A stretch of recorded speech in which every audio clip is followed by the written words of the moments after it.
Hábenos, por favor, don David. Desde muy temprano exhibimos cómo en los medios de comunicación corporativos la nota de 8 columnas, la nota más importante, son las declaraciones del secretario de Estado, Anthony Blinken, a pregunta del senador antiinmigrante y muy cuestionable Lindsey Graham sobre un supuesto control del crimen organizado en ciertos territorios de México, haciendo la aclaración de que esto no tiene algo que ver con el gobierno.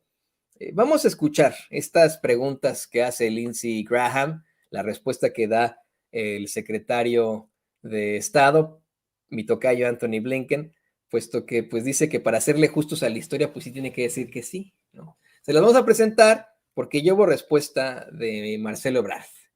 A ver, adelante, vamos con las primeras preguntas, don David. Are there places in Mexico that the government of Mexico does not have control? I think you see significant insecurity in parts. Well, my question is: are they ungoverned? Are there places? That there are individual places, communities. Are there drug cartels in control of parts of Mexico, not the government of Mexico? I think it's fair to say yes. Okay.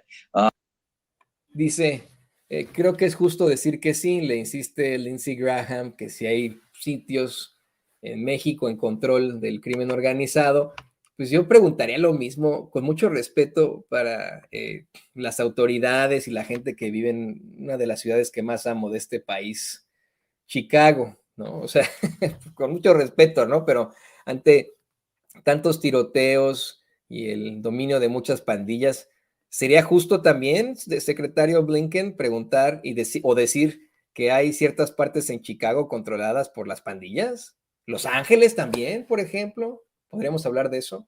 Hay tantas Filadelfia, precisamente a donde llega ese fentanilo y que está creando una verdadera crisis humanitaria. Podríamos decir que hay sitios controlados por el crimen organizado, por las pandillas, o, insisto, la pregunta, la idea de estos políticos estadounidenses es que el fentanilo llega acá a Estados Unidos, le salen patas y se va corriendo hacia los adictos. ¡Consúmeme, consume! Pues no, ¿verdad? Hay más declaraciones de Anthony Blinken, declaraciones que son, en mi opinión, muy cuestionables. Adelante, don David. 96% of the fentanyl coming to the United States is coming through legal ports of entry.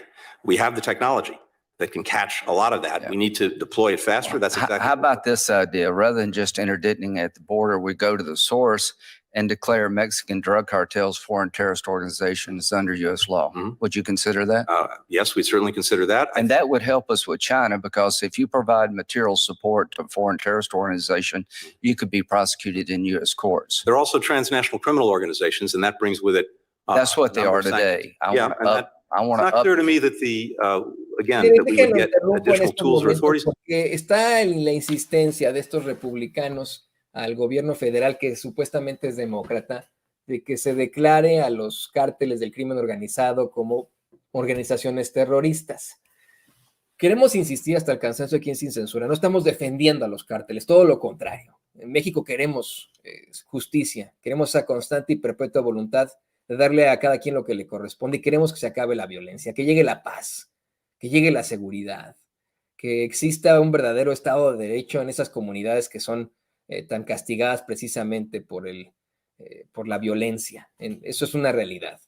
Pero denominar a estos grupos del crimen organizado como terrorismo, como organizaciones terroristas, no es la solución. Es una simple y llana excusa para poder invadir México.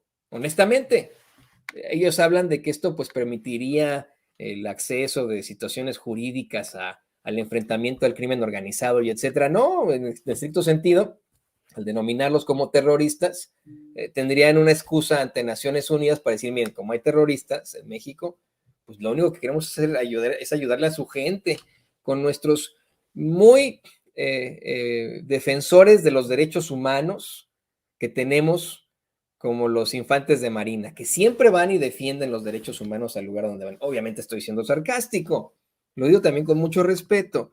Lo hemos visto incluso en reportajes, cómo es que esos infantes de Marina, cuando llegan a un país a intervenir, pues no no respetan mucho los derechos de los civiles, de los derechos fundamentales de los civiles, y hay muchos daños colaterales, muchos daños colaterales en todo esto. Esa sí es la realidad.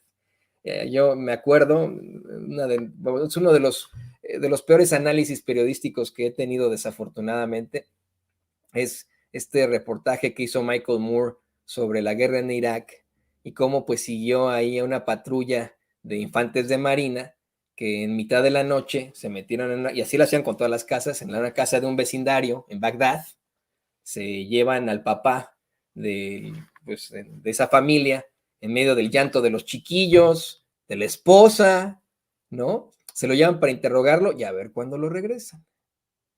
Yo tengo un tío que es panameño. Durante la invasión a Panamá por Noriega, mi tía y mi tío cuentan pues cosas horribles que ocurrían precisamente de ese estilo, ¿no? Con los civiles se metían, ¿no? Para interrogarlos, causando dramas familiares terribles, y ni se diga obviamente en caso de que hubiera algún tipo de intercambio bélico, algún tipo de bombardeo. Mucha gente, y eso nos lo han planteado aquí en La Voz del Pueblo, eso es fantástico, eso es fantástico. Mucha gente cree que esto nos puede ayudar de alguna u otra forma, que se van a enfrentar a esos criminales y etcétera. ¿Y qué pasa cuando lleguen a bombardear un lugar donde supuestamente haya criminales y también hay niños, mujeres, ancianos? Bueno, el canciller Marcelo Ebrard asegura que pues está muy presionado el secretario de Estado, Anthony Blinken, que está muy presionado y que por eso está haciendo este tipo de declaraciones, que pues en Estados Unidos lo están utilizando de manera electoral y que por eso ocurre esto, por eso es que tiene esta situación, así lo dio a conocer el secretario de Relaciones Exteriores, en lo que en mi opinión es una especie de justificación, en todo caso, por parte del canciller. Dice: yo creo que es un recurso electoral y tenemos que estar conscientes de eso, y no es nuevo, fue la pasada campaña, fue igual, entonces nos vamos a defender y diremos lo que tenemos que decir y no perder la sangre fría, dijo Marcelo Ebrard ante todo esto. El mismo Anthony Blinken ha planteado que ellos hablan una vez por semana, todos los domingos marca Anthony Blinken a la casa de Ebrard y todos los domingos hablan por la tarde. Vamos a ver qué hablan de esto, ¿no? De estas dos declaraciones extremadamente fuertes, el decir que hay territorios controlados por el crimen organizado y que no descartan en la administración del presidente Biden el denominar a estos grupos como organizaciones terroristas. Bueno, le pido al equipo